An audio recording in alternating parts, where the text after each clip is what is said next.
Cześć! Dziś przetestuję starego laptopa HP Pavilion DV7.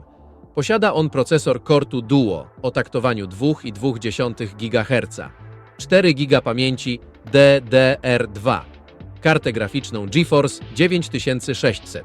Oto przed Wami HP Pavilion solidny, naprawdę ciężki 17-calowy multimedialny kolos z 2009 roku. Duży, błyszczący ekran 16:9 o rozdzielczości 1440x900 z technologią Bright View, grube ramki i połyskująca matryca.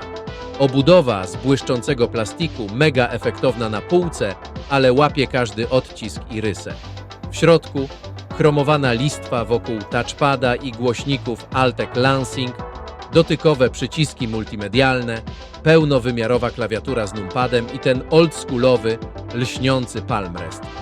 Ma także miejsce na 2 dyski SATA, jeden główny i drugi w dodatkowym slocie. Posiada pełen zestaw retro portów, mamy tu VGA, ale także już i HDMI, USB 2.0 oraz eSATA wraz z FireWire.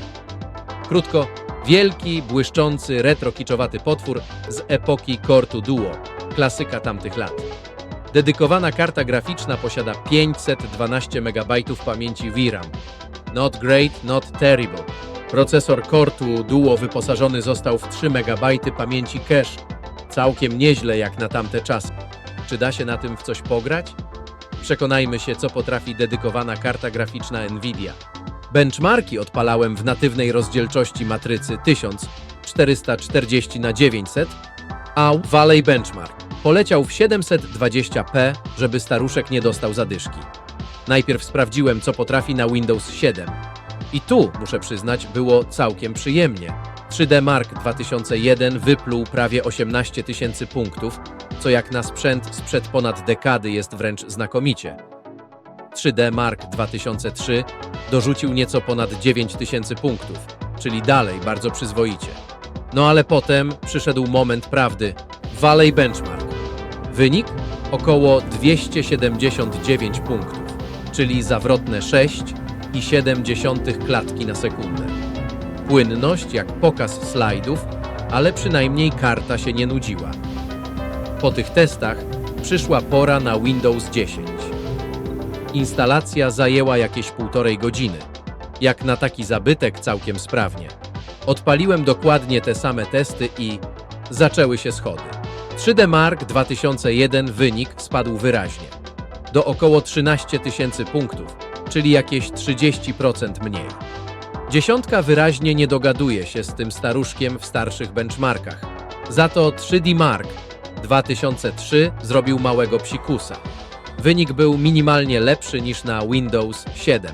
Różnica kosmetyczna, ale zawsze coś. Valley Benchmark znów sprowadził mnie na ziemię. 266 punktów i 6,4 klatki na sekundę, czyli około 5% gorzej niż na 7. Podsumowując, Windows 7 wyraźnie lepiej pasuje do tego sprzętu, szczególnie jeśli chodzi o starsze benchmarki i ogólną lekkość działania.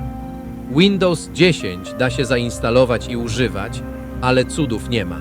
Wydajność miejscami siada, a GeForce 9600 w wersji mobilnej i tak już robi co może. Czy da się na tym pograć? W starsze tytuły jak najbardziej. W nowsze raczej jako pokaz cierpliwości i determinacji. Ale jako retro-kiczowaty potwór z epoki Core 2 Duo ten Pavilion nadal ma swój urok i swoje kilogramy. Próbowałem zainstalować na Pavilionie Windows 11, ale bez powodzenia. Instalator zaczynał się ładować, a po chwili restartował się komputer. A więc na dzisiaj to już koniec. Dzięki za oglądanie, zapraszam na kolejne testy. I na zakończenie najważniejszy test. Czy pójdzie na tym dom? Cześć!